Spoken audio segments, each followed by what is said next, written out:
the President's remarks at a banquet commemorating the opening of the American Cup races of 1962. From the Breakers, Newport, Rhode Island, September 14, 1962. Ambassador, Lady Beale, Ambassador Mr. Berkemeyer, Ambassador and Lady Ormsby Gore, our distinguished ministers from Australia, ladies and gentlemen.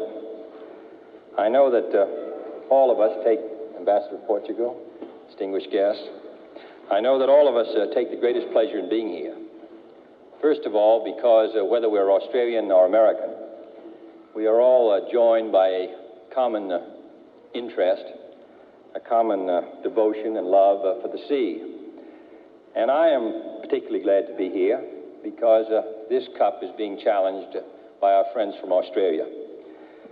This extraordinary group of men and women, numbering some 10 million, who have demonstrated on many occasions, on many fields, in many countries, that they are the most extraordinary athletic group in the world today. And that this extraordinary demonstration of physical vigor and skill has come not by the dictates of the state, because the Australians are among the freest citizens in the world, but because of their choice. And therefore, Ambassador, you are most welcome here. This cup has been challenged in the past by our friends from Great Britain. We are glad to see Australia assuming the responsibilities of empire and coming here, and we're particularly glad to welcome you in the year 1962. This is a trophy which the United States has held for over a century, unlike the Davis Cup. And we do have a feeling, Ambassador, we do have an old American motto of one cup at a time. There is no question that this kind of national competition produces the greatest goodwill among nations. The most recent indication of that, of course, were the games held in Indonesia, which produced a wonderful feeling of spirit in all of Asia, and I'm confident that these games will produce the same kind of goodwill between Australia and the United States. I really don't know why it is that all of us are so committed to the sea, except I think it's because, in addition to the fact that the sea changes, and the light changes, and ships change, it's because we all came from the sea. And it is an interesting biological fact that all of us have in our veins the exact same percentage of salt in our blood that exists in the ocean. And therefore, we have salt in our blood, in our sweat, in our tears. We are tied to the ocean. And when we go back to the sea, whether it is to sail or to watch it, we are going back from whence we came.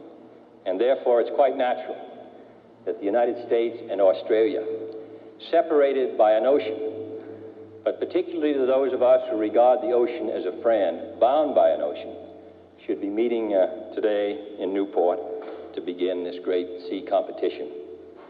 This is an old relationship between the United States and Australia, and particularly between Rhode Island and Australia.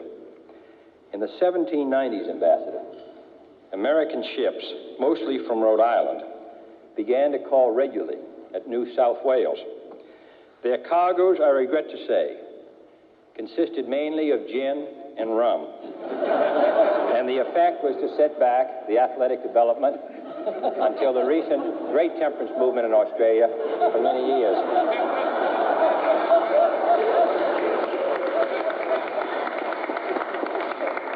In 1801, Governor Philip Gidley King of Australia complained to London, and I quote, "Such has been the certainty in America of any quantity of spirits being purchased here, that a ship cleared out of Rhode Island for this port with a very large investment of spirits, which I positively forbade being landed, in consequence which if she left this port, with upward of 13,000 gallons of spirit brought to Australia for sale." That is a shocking. And he told the American minister Rufus King to warn the Rhode Island merchants not to try to market their rum in Australia. I need hardly say that the Rhode Island merchants continue to do their compassionate best to quench this thirst, which is felt so strongly in Australia.